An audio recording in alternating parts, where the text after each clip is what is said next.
and welcome to Stretching the Word. I'm your host, Sister Valerie, and not today, devil, just not this year. I'm sorry. That phrase was made popular through a comedy show by an actor, but we really should go, I'm sorry, more often. I'm sorry are two words that have almost become obsolete. They're prehistoric. When was the last time you said, I'm sorry, or someone said to you, I'm sorry? We just don't hear that anymore.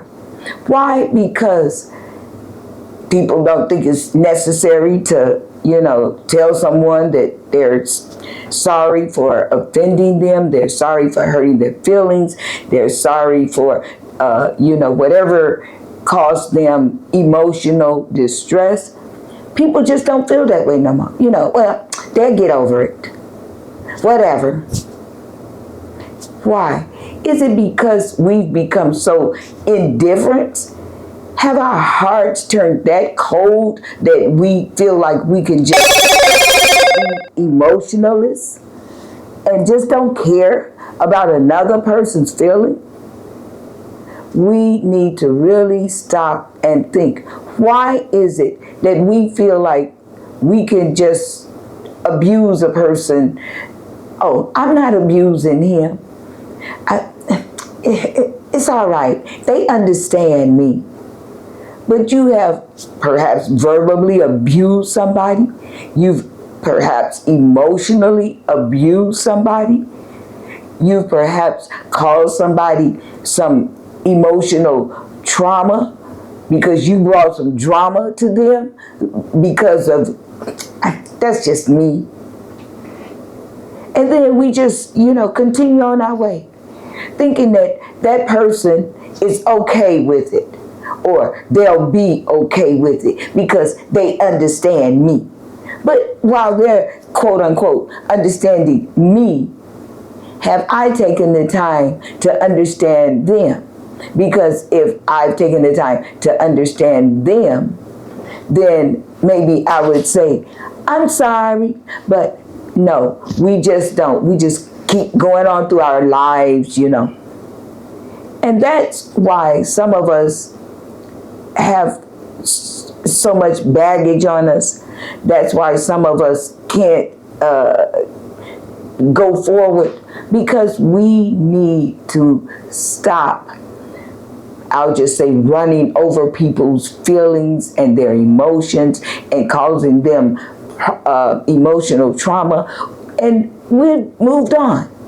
But then that other person has a responsibility as well. They have the responsibility to step up and say, well, what you said hurt my feelings, or what you said offended me, and it, I didn't think I was that way, or whatever. The other party also has a responsibility, because I can't tell you I'm sorry if I don't know that I have offended you, said something that hurt your feelings.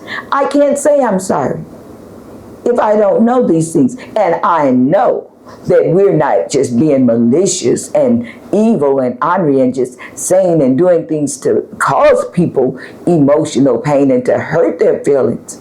I know that's not none of us.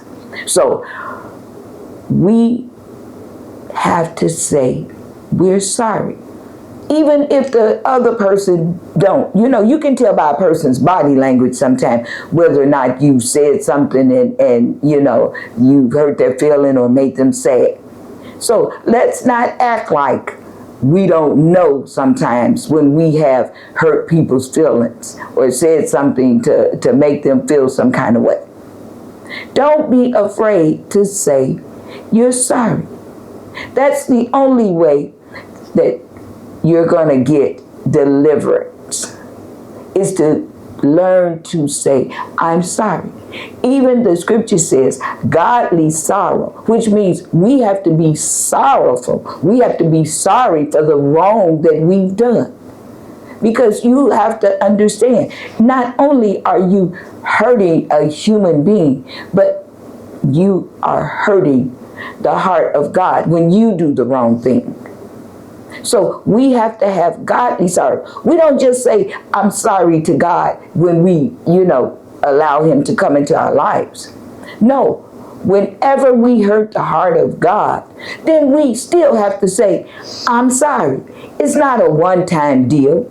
It's whenever you know that you have hurt someone.